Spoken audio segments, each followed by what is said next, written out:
Hi guys, welcome to Sagar ಎಚ್ಚಲ್ಗೌಡ್ರು 7 YouTube channel. Guys, ನಾನು Sagar ಎಚ್ಚಲ್ಗೌಡ. Guys, ಈ ವಿಡಿಯೋದಲ್ಲಿ ನಾನು ನಿಮಗೆ ಏನು ತಿಳಿಸ್ಕೊಡ್ತೇನೆ ಅಂದರೆ, ನಿಮ್ಮ ಒಂದು ಮೊಬೈಲ್ನಲ್ಲಿ ಗೂಗಲ್ ಪೇ ಅಕೌಂಟನ್ನು ಯಾವ ರೀತಿ ಕ್ರಿಯೇಟ್ ಮಾಡ್ಕೊಬೇಕು. ಕ್ರಿಯೇಟ್ ಮಾಡಿದ ತಕ್ಷಣ 100 ರೂಪೀಸ್ ಕ್ಯಾಶ್ ಬ್ಯಾಕ್ ಬರಬೇಕು ಅಂದರೆ ಈ ವಿಡಿಯೋ ನೋಡ್ತಿರ್ತೀರಲ್ವಾ, ವಿಡಿಯೋ ಟೈಟಲ್ ಮೇಲೆ ನೀವೇನು ಮಾಡಬೇಕಾಗತ್ತೆ ಅಂದರೆ ಒಂದ್ಸರಿ ಟ್ಯಾಪ್ ಮಾಡಬೇಕಾಗತ್ತೆ. ಟೈಟಲ್ ಅಂದರೆ ಇಲ್ಲಿ ನೀವು ನೋಡ್ತಾ ಇರೋದು ಈ ರೀತಿ ಜಸ್ಟ್ ಇಲ್ಲಿ ಟ್ಯಾಪ್ ಮಾಡಿದ್ರಿ ಅಂತ ಅಂದರೆ 100 ರೂಪೀಸ್ ಕ್ಯಾಶ್ ಬ್ಯಾಕ್ ಅಂತ ಒಂದು ಲಿಂಕ್ ಇರುತ್ತೆ. ಈ ಒಂದು ಲಿಂಕ್ ಮೇಲೆ ನೀವು ಟ್ಯಾಪ್ ಮಾಡಿದ್ರಿಂದ ಏನಾಗುತ್ತೆ ಅಂದರೆ ರಿಡೈರೆಕ್ಟ್ ಆಗಿ ನಿಮ್ಮ ಒಂದು ಪ್ಲೇಸ್ಟೋರ್ ಓಪನ್ ಆಗುತ್ತೆ. ಪ್ಲೇಸ್ಟೋರ್ ಓಪನ್ ಆಗಿದ ನಂತರ ಪ್ಲೇಸ್ಟೋರ್ನಲ್ಲಿ ನಮಗೆ ಗೂಗಲ್ ಪ್ಲೇ ಅಪ್ಲಿಕೇಶನ್ ನಮಗೆ ಶೋ ಆಗುತ್ತೆ. ಇಲ್ಲಿ ಇನ್ಸ್ಟಾಲ್ ಮಾಡಿಕೊಂಡು ನೀವು ಯೂಸ್ ಮಾಡಿದ್ರಿ ಅಂದರೆ ನಿಮಗೆ 100 ರೂಪೀಸ್ ಕ್ಯಾಶ್ ಬ್ಯಾಕ್ ಬರುತ್ತೆ. ಡಿಸ್ಕ್ರಿಪ್ಷನ್ ಅಂತ ಲಿಂಕ್ ಮೇಲೆ ಕ್ಲಿಕ್ ಮಾಡಿಬಿಟ್ಟು ನೀವು ಕ್ಲಿಕ್ ಮಾಡಿದ್ರೆ ಡೈರೆಕ್ಟ್ ಪ್ಲೇಸ್ಟೋರ್ಗೆ ಹೋಗಿ ಸರ್ಚ್ ಮಾಡಿದ್ರಿ ಅಂದರೆ ಬರೋದಿಲ್ಲ. ಸೊ ಲಿಂಕ್ ಮೇಲೆ ಕ್ಲಿಕ್ ಮಾಡಿಕೊಂಡು ಈ ಒಂದು ಅಪ್ಲಿಕೇಶನ್ ಇನ್ಸ್ಟಾಲ್ ಮಾಡ್ಕೊಂಡು ಓಪನ್ ಮಾಡ್ಕೊಬೇಕಾಗತ್ತೆ. ನಂತರ ಅಕೌಂಟ್ನ ಕ್ರಿಯೇಟ್ ಮಾಡುವಂಥದ್ದು. Next enter your phone number ಅಂತ ಇರುತ್ತೆ. ಬ್ಯಾಂಕ್ ಅಕೌಂಟಿಗೆ ಯಾವ ನಂಬರ್ ಲಿಂಕ್ ಆಗುತ್ತೋ ಆ ಸಿಮ್ ಬಂದು ಅದೇ ಒಂದು ಮೊಬೈಲ್ನಲ್ಲಿ ಇರಬೇಕಾಗತ್ತೆ. ಅದೇ ಒಂದು ನಂಬರ್ನ ನೀವು ನೆಕ್ಸ್ಟ್ ಟೈಪ್ ಮಾಡ್ಕೊಬೇಕಾಗತ್ತೆ. ನಂತರ ಇಲ್ಲಿ ನಿಮಗೆ ಕಂಟಿನ್ಯೂ ಅಂತ ಒಂದು ಆಪ್ಷನ್ ನಿಮಗೆ ಸಿಗುತ್ತೆ. ಕಂಟಿನ್ಯೂ ಮೇಲೆ ನೀವು ಕ್ಲಿಕ್ ಮಾಡಿದ್ರಿಂದ ನಿಮ್ಮ ಒಂದು ಮೊಬೈಲಲ್ಲಿರುವಂಥ ಜಿಮೇಲ್ ಅಕೌಂಟ್ ಎಲ್ಲ ತೋರಿಸುತ್ತೆ. ನಿಮಗೆ ಯಾವ ಜಿಮೇಲ್ ಅಕೌಂಟಲ್ಲಿ ಕ್ರಿಯೇಟ್ ಮಾಡ್ಕೊಬೇಕು ಆ ಜಿಮೇಲ್ ಅಕೌಂಟ್ನ ಸೆಲೆಕ್ಟ್ ಮಾಡಿಕೊಂಡು ಬಾಟಮಲ್ಲಿ ಆ್ಯಡ್ ಅಂತ ಇರುತ್ತೆ.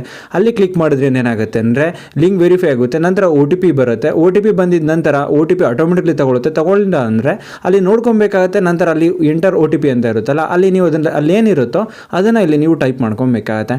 ಟೈಪ್ ಮಾಡಿದ ನಂತರ ನೆಕ್ಸ್ಟ್ ನೀವೇನು ಮಾಡಬೇಕಾಗತ್ತೆ ಅಂದರೆ ಬ್ಯಾಂಕ್ ಅಕೌಂಟನ್ನು ಲಿಂಕ್ ಮಾಡ್ಕೊಬೇಕಾಗತ್ತೆ.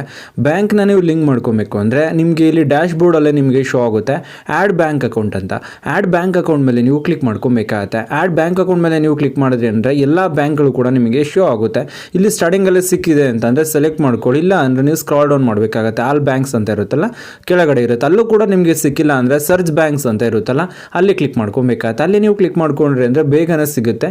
ಇಲ್ಲಿ ನಾನು ಕೆನರಾ ಬ್ಯಾಂಕ್ನ ಸೆಲೆಕ್ಟ್ ಮಾಡ್ಕೊತಾ ಇದ್ದೀನಿ. CANA ಅಂತ ಟೈಪ್ ಮಾಡಿದ್ರೆ ಸ್ಟಾರ್ಟಿಂಗ್ ಸಿಕ್ಕಿದೆ. ನಂತರ ಈ ಒಂದು ಬ್ಯಾಂಕ್ ಮೇಲೆ ನೀವೇನು ಮಾಡಬೇಕಾಗತ್ತೆ ಅಂದರೆ ಟ್ಯಾಪ್ ಮಾಡಬೇಕಾಗತ್ತೆ.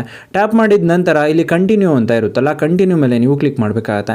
ಕಂಟಿನ್ಯೂ ಮೇಲೆ ಕ್ಲಿಕ್ ಮಾಡಿದ ನಂತರ ಅಲ್ಲಿ ಪರ್ಮಿಷನ್ಸ್ಗಳನ್ನ ಕೇಳುತ್ತೆ. ಇಲ್ಲಿ ಕೇಳುವಂಥ ಎಲ್ಲ ಪರ್ಮಿಷನ್ಸ್ಗಳಿಗೂ ಕೂಡ ನೀವೇನು ಮಾಡಬೇಕಾಗತ್ತೆ ಅಂದರೆ ಅಲ್ಲನ್ನು ಕೊಡಬೇಕಾಗತ್ತೆ. ಅಲ್ಲನ್ನು ಕೊಟ್ಟಿದ ನಂತರ ಇಲ್ಲಿ ನಿಮಗೆ ಮೆಸೇಜ್ ಕೂಡ ಹೋಗುತ್ತೆ. ಮೆಸೇಜ್ ಪ್ಯಾಕು ಕೂಡ ಇರಬೇಕಾಗತ್ತೆ. ಮೆಸೇಜ್ ಇಲ್ಲ ಅಂದರೆ ಅದು OTP ಬಂದು ಲಿಂಕ್ ಆಗೋದಿಲ್ಲ. ಸೊ ಮೆಸೇಜ್ ಪ್ಯಾಕ್ ಕೂಡ ಇರಬೇಕಾಗತ್ತೆ. ಇಲ್ಲಿ ನೀವು ನೋಡ್ತಾ ಇರೋದು ಇದೇನಾಗಿದೆ ಅಂದರೆ ಸಕ್ಸಸ್ಫುಲ್ ಆಗಿರುತ್ತೆ. ನೆಕ್ಸ್ಟ್ ಇಲ್ಲಿ ಕ್ಯಾನ್ಸಲ್ ಅಂತ ಇರುತ್ತಲ್ಲ, ಕ್ಯಾನ್ಸಲ್ ಮೇಲೆ ನೀವು ಕ್ಲಿಕ್ ಮಾಡಿದ್ರೆ ಏನಾಗುತ್ತೆ ಅಂದರೆ ಬ್ಯಾಂಕ್ ಅಕೌಂಟು ಇಲ್ಲಿ ನಮಗೆ ಆ್ಯಡ್ ಆಗಿರುತ್ತೆ. ನೆಕ್ಸ್ಟ್ ನಾವೇನು ಮಾಡಬೇಕಾಗುತ್ತೆ ಅಂತ ಅಂದರೆ ಪಿನ್ನನ್ನು ಜನ್ರೇಟ್ ಮಾಡ್ಕೊಬೇಕಾಗತ್ತೆ. UPI ಪಿನ್ನನ್ನು ಜನ್ರೇಟ್ ಮಾಡಬೇಕಾಗತ್ತೆ. 6 ಡಿಜಿಟು ಅಥವಾ 4 ಡಿಜಿಟು 2 ಟೈಮ್ಸ್ ನೀವೇನು ಮಾಡಬೇಕಾಗತ್ತೆ ಅಂದರೆ ಟೈಪ್ ಮಾಡ್ಕೊಬೇಕಾಗತ್ತೆ. ಎಂಟರ್ ಮಾಡಿದ ನಂತರ ನೆಕ್ಸ್ಟ್ ಕಂಟಿನ್ಯೂ ಮೇಲೆ ನೀವು ಕ್ಲಿಕ್ ಮಾಡಿದ್ರಿ ಅಂದರೆ ನಿಮ್ಮ ಒಂದು ATM ಕಾರ್ಡ್ನಲ್ಲಿರುವಂಥ ಲಾಸ್ಟ್ 6 ಡಿಜಿಟ್ನ ಎಂಟರ್ ಮಾಡಬೇಕಾಗತ್ತೆ. ನಂತರ ಇಲ್ಲಿ ಎಕ್ಸ್ಪೈರ್ ಅಂತ ಇರುತ್ತಲ್ಲ 0625 ಅಂತ ಇದೆಲ್ವಾ, ನಿಮ್ಮ ಒಂದು ATM ಕಾರ್ಡಲ್ಲಿ ಏನಿದೆ ಅದನ್ನು ನೀವು ಎಂಟರ್ ಮಾಡಬೇಕಾಗತ್ತೆ. ನೆಕ್ಸ್ಟ್ ಈ ರೀತಿ ಏನಾಗುತ್ತೆ ಅಂದರೆ ಇಂಟರ್ಫೇಸ್ ನಿಮಗೆ ಬರುತ್ತೆ. ನಂತರ ನೀವು ಯಾರಿಗಾದ್ರೂ ಅಮೌಂಟ್ನ ಯಾವ ರೀತಿ ಕಳಿಸ್ಬೇಕು ಅಂದರೆ ನೀವು ಯಾರಿಗಾದ್ರೂ ₹1 ಕಳಿಸ್ಬೇಕಾಗತ್ತೆ. ಯಾಕೆಂದರೆ ನಿಮಗೆ 100 ರೂಪೀಸ್ ಕ್ಯಾಶ್ ಬ್ಯಾಕ್ ಬರಬೇಕು ಅಂದರೆ ಕಳಿಸ್ಬೇಕಾಗತ್ತೆ. ಸೊ ಟಾಪಲ್ಲಿ ನೀವು ಪ್ರೊಫೈಲ್ ಮೇಲೆ ಕ್ಲಿಕ್ ಮಾಡಿದ್ರಿ ಅಂದರೆ ಇಲ್ಲಿ ನೀವು ನೋಡ್ತಾ ಇರೋದು ಬ್ಯಾಂಕ್ ಅಕೌಂಟ್ ಅಂತ ನಿಮಗೆ 1 ಅಂತ ತೋರಿಸ್ತಾ ಇರುತ್ತೆ. 1 ಅಕೌಂಟ್ ನಾವು ಇವಾಗ ಜಸ್ಟ್ ಲಿಂಕ್ ಮಾಡಿದ್ದೀವಲ್ವ ATM ಕಾರ್ಡನ್ನ ನಂಬರ್ ಎಲ್ಲ ಕೊಟ್ಬಿಟ್ಟು ಅದೇನಾಗಿರುತ್ತೆ ಅಂದರೆ ಇಲ್ಲಿಗೆ ಆ್ಯಡ್ ಆಗಿರುತ್ತೆ. ನಂತರ ಯಾರಿಗಾದ್ರೂ ಅಮೌಂಟ್ನ ಯಾವ ರೀತಿ ಪೇ ಮಾಡಬೇಕು ಅಂದರೆ ಟಾಪಲ್ಲಿ ಸರ್ಚ್ ಬಾಕ್ಸ್ ಇರುತ್ತಲ್ಲ ಅದ್ರ ಮೇಲೆ ಕ್ಲಿಕ್ ಮಾಡ್ಕೊಬೇಕಾಗುತ್ತೆ. ಅವರ ಒಂದು ನೇಮ್ ಅಥವಾ ಅವರ ಒಂದು ಮೊಬೈಲ್ ನಂಬರ್ನ ನೀವೇನು ಮಾಡಬೇಕಾಗುತ್ತೆ ಅಂದರೆ ಟೈಪ್ ಮಾಡಬೇಕಾಗತ್ತೆ. ಟೈಪ್ ಮಾಡಿದ ನಂತರ ಚಾರ್ಟ್ ಓಪನ್ ಆಗುತ್ತೆ. ಇಲ್ಲಿ ಪೇ ಅಂತ ಇರುತ್ತೆ. ಪೇ ಮೇಲೆ ಕ್ಲಿಕ್ ಮಾಡ್ಕೊಬೇಕಾಗತ್ತೆ. ಪೇ ಮೇಲೆ ನೀವು ಕ್ಲಿಕ್ ಮಾಡ್ಕೊಂಡು ನಂತರ ನೀವು ಎಷ್ಟು ರೂಪಾಯಿ ಟೈಪ್ ಮಾಡಬೇಕು ಟೈಪ್ ಮಾಡ್ಕೊಬೋದು. ನಿಮ್ಗೆ 100 ರೂಪೀಸ್ ಕ್ಯಾಶ್ ಬ್ಯಾಕ್ ಬರಬೇಕು ಅಂದರೆ ಜಸ್ಟ್ ₹1 ಟೈಪ್ ಮಾಡಿದ್ರೂ ಕೂಡ ಆಗುತ್ತೆ.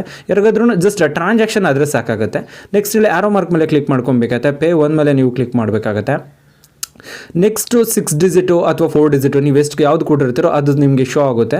ಅಲ್ಲಿ ನಂಬರ್ನ ಎಂಟರ್ ಮಾಡಿಬಿಟ್ಟು ಟಿಕ್ ಮಾರ್ಕ್ ಮೇಲೆ ಕ್ಲಿಕ್ ಮಾಡಿದ್ರೆ ಏನಾಗುತ್ತೆ ಅಂದರೆ ಅವರಿಗೆ ಅಮೌಂಟ್ ಹೋಗಿರುತ್ತೆ. ನಂತರ ಕ್ಯಾಶ್ ಬ್ಯಾಕ್ ಕೂಡ ಬರುತ್ತೆ. ಈ ರೀತಿ ನೀವೇನು ಮಾಡ್ಬೋದು ಅಂದರೆ ಗೂಗಲ್ ಪೇ ಅಪ್ಲಿಕೇಶನ್ನ ಇನ್ಸ್ಟಾಲ್ ಮಾಡಿಕೊಂಡು ಬ್ಯಾಂಕ್ ಅಕೌಂಟ್ನ ಲಿಂಕ್ ಮಾಡಿಬಿಟ್ಟು ಟ್ರಾನ್ಸಾಕ್ಷನ್ ಮಾಡ್ಕೊಬೋದು.